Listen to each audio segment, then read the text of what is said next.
IUI అంటే ఏంటి? ఇది ఎవరు చేసుకోవాలి? ఐయుఐ అంటే ఇంట్రాయూట్రైన్ ఇన్సెమినేషన్.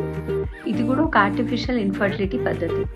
ఇది ఎవరికి సజెస్ట్ చేస్తామంటే మేల్ ఫ్యాక్టర్ అంటే మగవాళ్ళలో కౌంట్స్ తక్కువ ఉన్నప్పుడు, ఆర్ ఉన్న కౌంట్స్లో కొంచెం అన్హెల్దీవి అంటే షేప్స్ బాగాలేనివి, ఆర్ కదిలే స్పర్మ్ కౌంట్ తక్కువ ఉన్నప్పుడు, ఆర్ కొన్ని నెలలు ఆర్ కొన్ని సంవత్సరాలు ఆల్రెడీ మనం బేసిక్ పద్ధతులు ట్రై చేసాము, అందులో పాసిబుల్ ప్రెగ్నెన్సీ అనేది రానప్పుడు, ఆర్ కొన్నిసార్లు హస్బెండ్ దూరం ఉంటాడు, తను ఎక్కడో ఆర్మీలో కానీ ఆర్ వేరే కంట్రీస్లో ఉంటాడు, అప్పుడు మనం స్పర్మ్ అనేది స్టోర్ చేసి పెట్టుకొని కూడా ఇది చేయొచ్చు.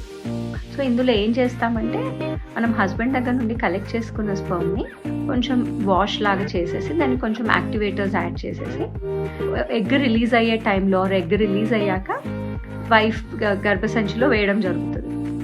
దీనివల్ల ప్రెగ్నెన్సీ వచ్చే ఛాన్సెస్ ప్రతి మంత్కి ఒక 8 to 10% మాత్రమే. అట్లా ఒక కంటిన్యూస్గా 4 to 5 months are 4 to 6 months చేసినప్పుడు మనకు ప్రెగ్నెన్సీ వచ్చే ఛాన్సెస్ కొంచెం పెరుగుతుంది. బట్ ఇది ఎక్కువ మంత్స్ మాత్రం సజెస్ట్ చేయలేము. మ్యాక్సిమం 3 to 6 months మాత్రమే సజెస్ట్ చేస్తాము. కానీ ఐవీఎఫ్ కంటే ముందు ఇది ప్రయత్నం చేయడం వల్ల మంచి రిజల్ట్స్ ఉంటాయి.